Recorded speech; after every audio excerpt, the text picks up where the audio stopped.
Hello and welcome to a special insight edition of the LLG Grapevine podcast. I'm Helen Bennett, LLG's Executive Director of Policy and Governance, and I'm joined today by our President, Paul Turner. Hello, Paul. Hi, Helen. I'm very pleased to be here. And our newly appointed Executive Director of AMO, Rachel Mckoy. Welcome, Rachel. Hi, hello everyone. Now, in this edition, we will be exploring a landmark moment for local government law and governance. That's the launch of the Association of Monitoring Officers, or AMO for short. Now, this new body has been established to strengthen the professional identity of monitoring officers, provide a dedicated voice for their role, and champion the principles of ethical governance and lawful decision making at the heart, of course, of public service, or should be.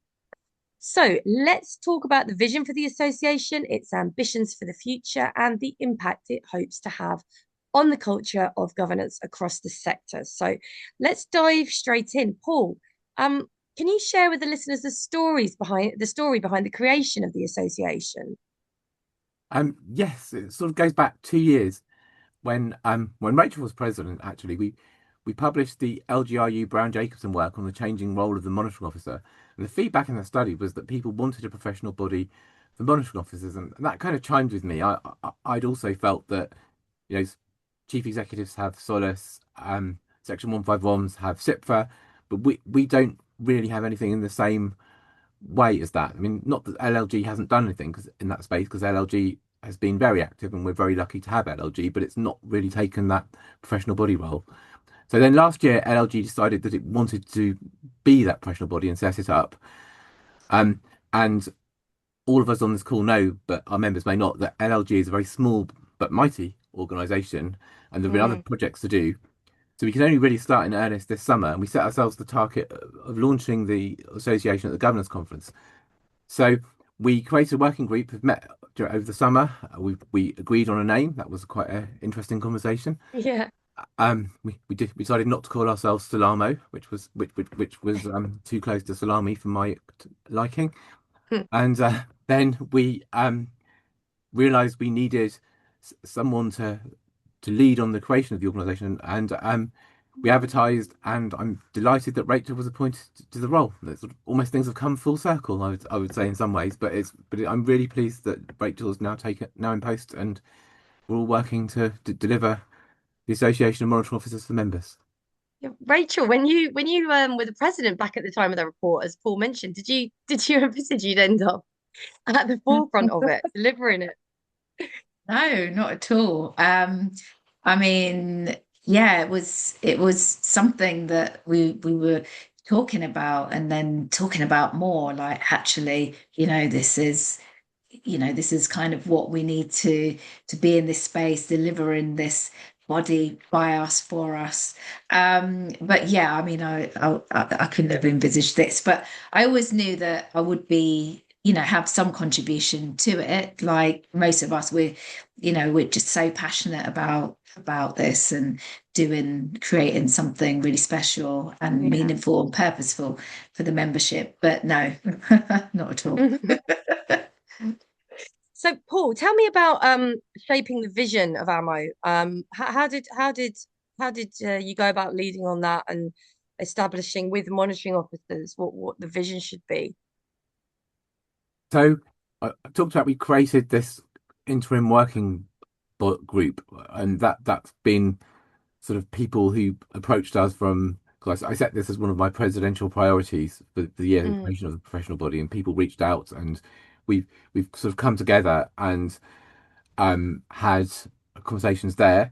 Then at the governance conference last year, we created a safe space for monitoring officers to talk about knotty problems, but and we needed an icebreaker. So I talked about the professional body, just raised it as an initial topic, but in fact, it was all anyone wanted to talk about. So we filled all the time talking about that, and then we did something similar in the spring. So we've been talking about what is needed.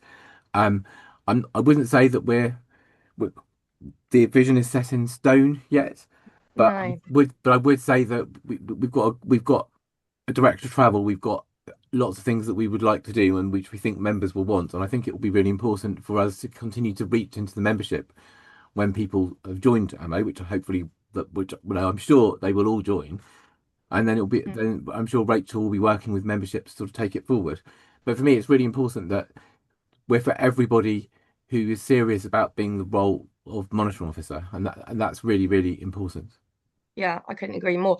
Actually, I think we should say, Rachel, that you've had to hit the ground running because you've only recently been appointed, and then we had the governors' conference. Bam, here you are, and you've got the operational delivery responsibility. But so it's very early doors. But what would you like to see the association achieving in its first year? So, what I'd really like is for it to be embedded as what it says on the tin, i.e., it is the professional body. So, it as being that definitive voice for all our stakeholders, all our members, and beyond. So everyone knows, hey, there's a new body in town. Mm. You know, it's serious, and this is who it is, and it's us. So if we can get that really like embedded, and I think we would definitely do that. In terms of what other priorities over the next 12 months, well, we really would like to now aiming to launch the helpline in January. So that's a big push. And yeah, the clock is ticking.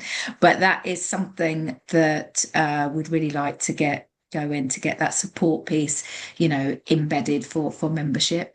And then twin tracking that it is because obviously if you think of the timeline for plotting pieces of work Yeah. and the completion of those. So really, it's going to kick off in earnest with that engagement piece with membership. We did a little bit at a conference just gone last Friday, but this Friday for day two, there's a session at the end. And because the best bits, are at the end. Yeah, of course. But but that will be a session with members to really explore a bit more into Mm. what they see as their priorities in terms of policies and practice guidance that would help them kind of off the blocks. Like, how should we divvy up what needs doing? We can't Mm. do everything just, in one big hit like that. So just kind of get a sense of what would be the top three, what would be the top five. Then we can like take that, look at that, and start to shape it into where we need to go because we need to build.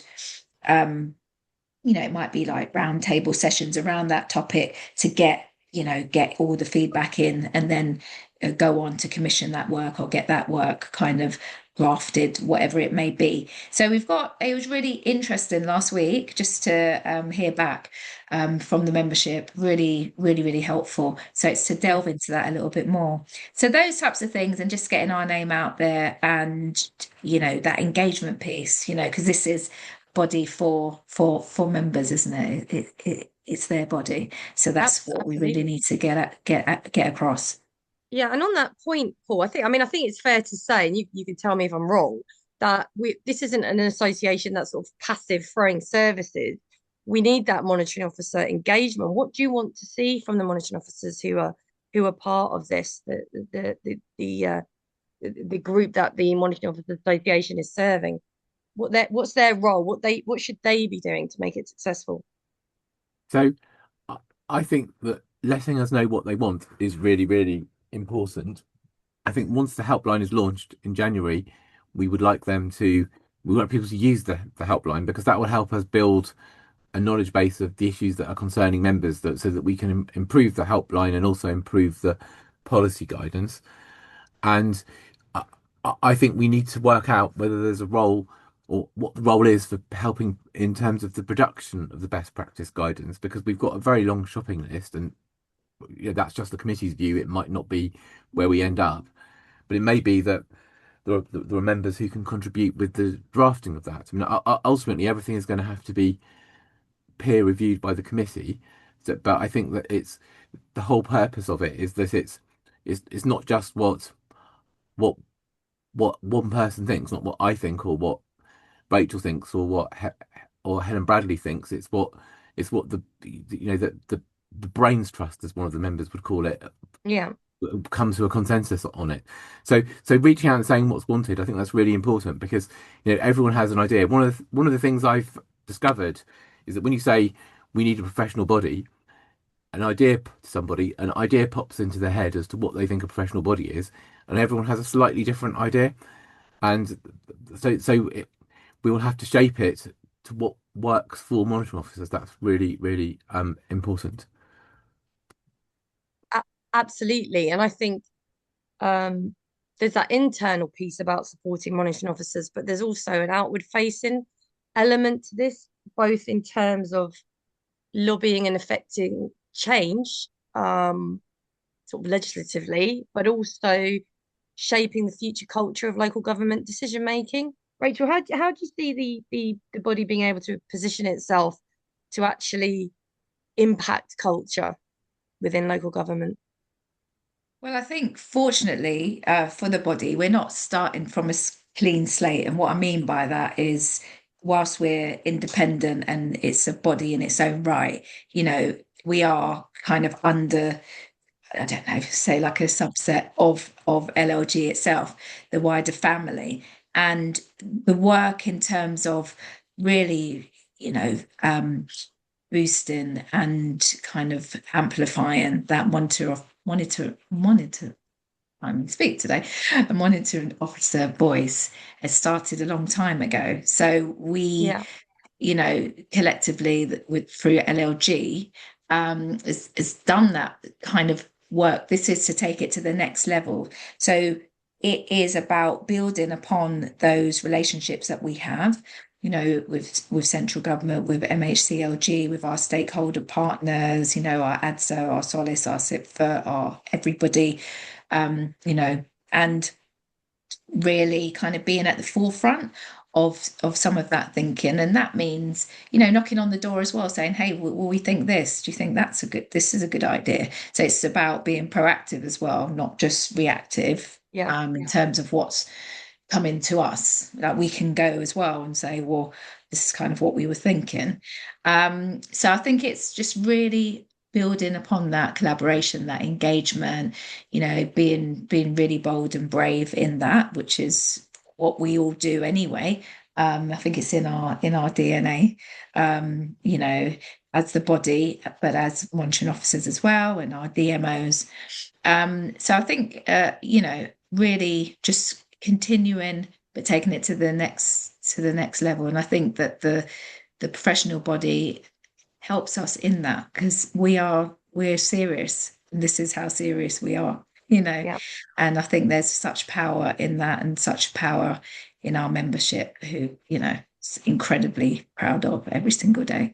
So yes, it's just continuum yeah, to the Yeah. next And level. I completely agree, Rachel. I mean, it's really impressive. One of the things that's really impressed me since I joined the board of LLG is how involved in government they are, and how, or we are, and how we have that voice already, and the association can perhaps build on that. But we're already in a really good place with work that previous presidents and Helen, what you've done, and with Deborah as chief executive. So I think we're in a really good place there. Yeah. yeah. I was going to ask you about how proud you were of that, Paul, actually, because certainly every year there's been a year on progress with various presidents in terms of influencing, and we were in a position to be invited to contribute to some of the work streams of the ministry, and that's a really defining moment, I think, for the organisation, Paul. Yeah, so I think it's really fantastic that it feels like LLG isn't in the heart of where things are happening. We Yeah, don't control things, of course we don't, but we are heard and listened to by government, and that is really important. And I think it's LLG should be really proud of what it's built and achieved there. I think it's really really impressive. yeah, I couldn't agree more. Um, I don't want to talk about KPIs. I've got a thing about KPIs, but in terms of sort of measuring success, how do you anticipate, Rachel, being able to sort of point your finger at making that tangible difference via this professional body? I think the members will let us know loud and Yeah, clear as as a starting point. And I think that that's why that engagement piece is really, really important. And I think that the body, because it's we are established for it's a smaller cohort, isn't it? yeah, from within our wider lawyers in local government family who are, you know, they're amazing as well. Absolutely, take my hat off.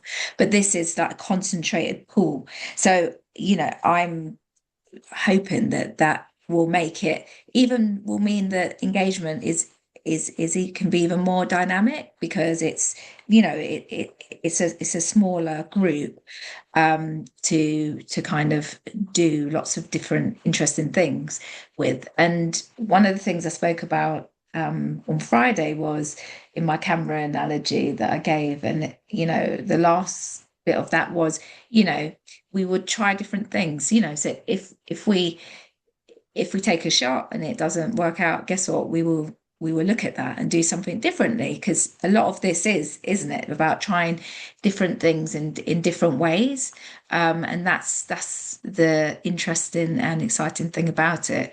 So I think it will be in those temperature checks and with that engagement. But then it will also be in that wider reach, isn't it? You know, in terms of the influence with other stakeholders and if they are coming to us in the way that's expected, or that I'm sure that they would let us know also. And we've built really good relationships. Yeah. And again, we're not just starting just from nothing. It's just building upon some really, really strong foundations and a lot of hard graft over many years.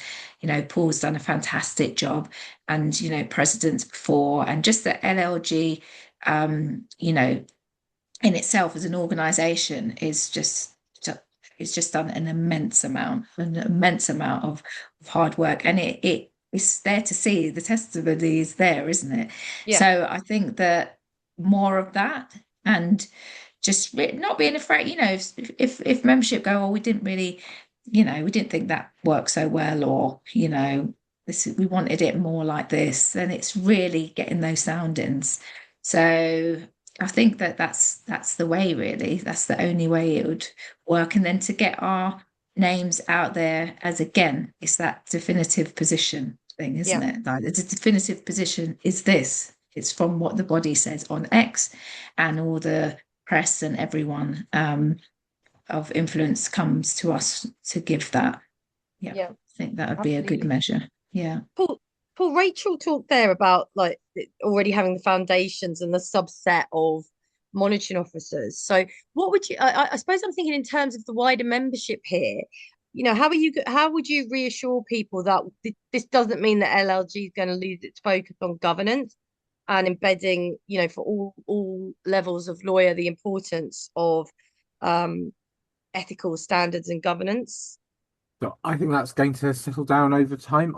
I think it's, you know, as governance is for everybody, as Anika, the last year's president, always says, that's really, really important. Yeah. And we're not about being elitist at all. It's and I think that I think a lot of things that the association does will be open to all LLG members, and I think it's really important that it is inclusive. And you know, Rachel is employed by LLG, so and at the association will be supported by LLG employees, and I think that there'll be that cross pollination. I think it will be actually strengthen Yeah. LLG, and the existence of the committee will strengthen the governance support that for both the association and also for LLG. And the other thing, of course, is that there are lots of monitoring officers who are not legally qualified, That's right. who who and they've always been able to join LLG. Of course they have, and they would have been welcome. But the name lawyers in local government may have been a bit off-putting for them, and they may not necessarily have felt welcome. I think they would have been welcome. They was something, you know, we do have members who are not legally qualified monitoring officers, but we are reaching out to those. And I think, and the name Association of Monitoring Officers is perhaps less off-putting to some people than LLG, but so that makes it more inclusive as well. So I think it will harness their expertise as knowledge as well. So I think it is. I think it will be genuinely inclusive for people, for lawyers who are not monitoring officers, and for monitoring officers who are not lawyers. I Yeah. think that I think it's for everybody. And I think also we will continue to ensure that we have suitable uh, webinars and training provisions on governance generally outside of the Association of Monitoring Officers as well. And that's probably going to be a good thing because we can pitch that at different levels to suit the audience as well.